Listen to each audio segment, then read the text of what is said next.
Title: Where the Wind Brought Us.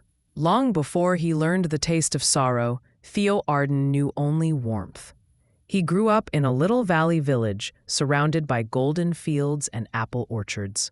His parents, Ronan and Alara, were gentle souls.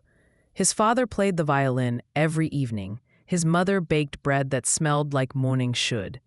Their laughter filled every corner of their home, and Theo believed the world was full of music and warm hands. He was 8 when the sky changed. The wind arrived first, howling through the valley like a hungry beast. Then came the black clouds, swallowing the sun. The villagers had seen storms before, but never one like this. Roofs tore from homes, trees snapped in half. Screams rose through the night as the storm consumed everything it could touch. Theo remembered only pieces. His father lifting him, his mother shouting his name, the door splintering, the world spinning into gray. And then nothing. He woke under shattered beams, breathing dust. The house where he had grown up was gone. Fire flickered in what used to be the orchard. He called for his parents, but only the wind answered. Half the village lay in ruins, half its people gone. Among the mourning survivors came a woman, tall, with braided dark hair streaked by ash. Her face was hard, but her eyes were glassy with grief. Aunt Mara. She embraced him without words, pressing his shaking body to her chest. She had lost her sister, his mother, and her brother-in-law. Theo was all she had left.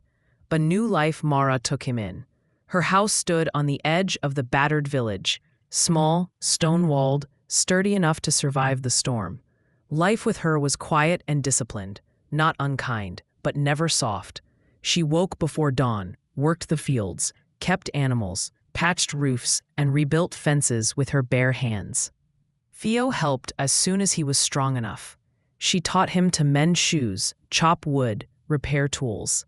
At night, when the day's work was done, she rarely spoke about his parents.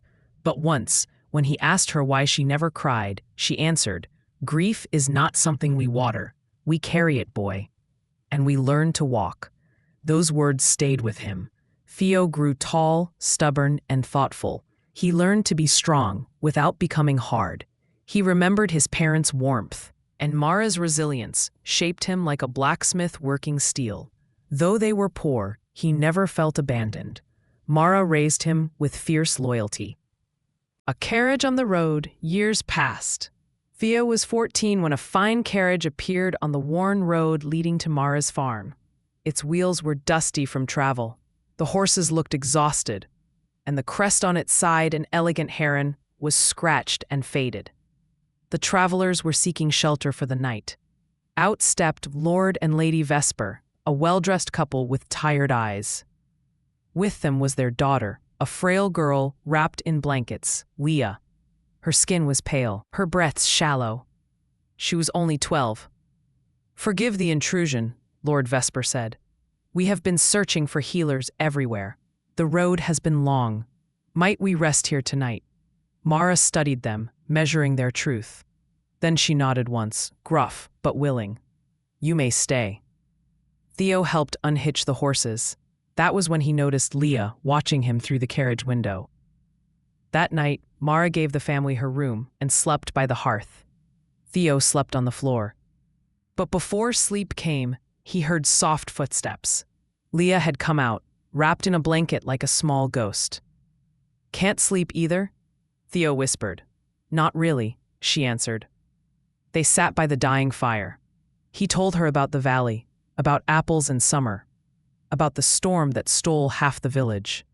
She told him about cities far away, towers tall as clouds, healers and miracle workers who promised much but did nothing. "I'm tired of traveling," she said quietly. "I just want a friend." The fire crackled. Theo smiled. "I can be that." Her eyes softened, and in that moment, something invisible passed between them. Like the memory of a song they both somehow knew. The offer. The next day, Leah felt strong enough to walk outside. She and Theo wandered among the apple trees, laughing like children who had never tasted loneliness. Lord and Lady Vesper watched from afar, astonished. Their daughter had not smiled in months. When departure time came, Leah clung to her mother's hand. "Please, let him come, just for a while. Please." Her parents exchanged a look, one of fear and hope. That night they spoke privately with Mara. "We mean no insult," Lady Vesper said softly. "Your nephew is bright and kind. Something in him brings light to our daughter. She has not laughed as she did today in, I cannot remember how long." Lord Vesper stepped forward. "We would like to bring Theo with us. He would receive education, perhaps even a profession. We would teach him skills, letters, etiquette. He may return if he wishes. The choice will always be his." Mara's face hardened. "You offer him luxuries only to bind him to your family, to your daughter." "No," Lady Vesper said quietly. "We offer him a chance. Here, he learns to live," Mara replied. "With you, he learns to serve." Silence grew heavy. Finally, Mara turned to Theo. Her voice was rough, but her eyes were trembling. "The choice is yours, boy. No one walks your road but you." Theo looked at Leah, pale, hopeful, smiling for the first time in what felt like forever. He looked at Mara, who had taught him to stand, to work, to endure. He stepped forward. "I will go." Mara did not cry. She only pulled him into her arms.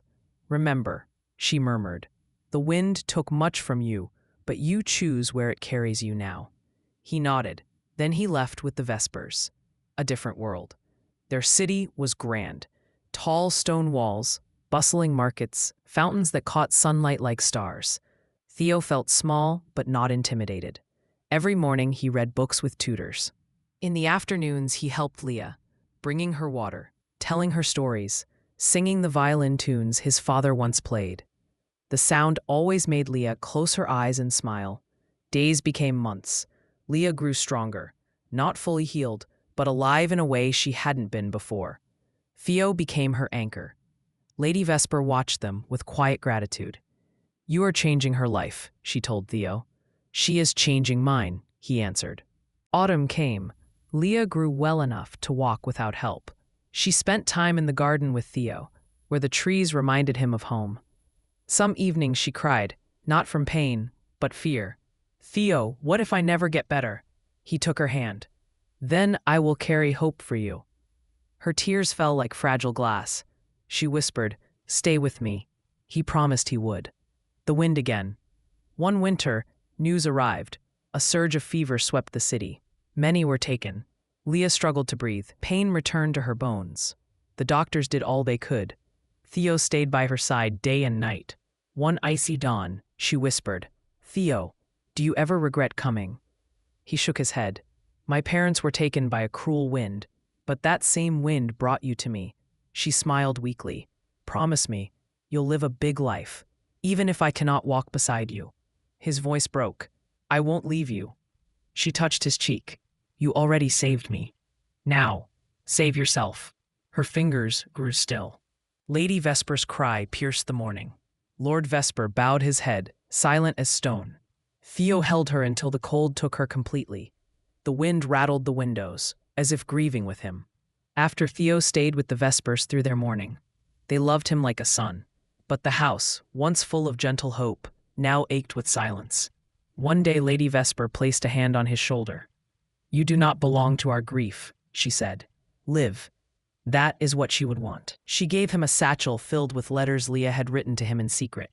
Letters she never found the courage to give. In every letter, she thanked him. For friendship, for laughter, for music, for simply being. At the end of the last letter was one line.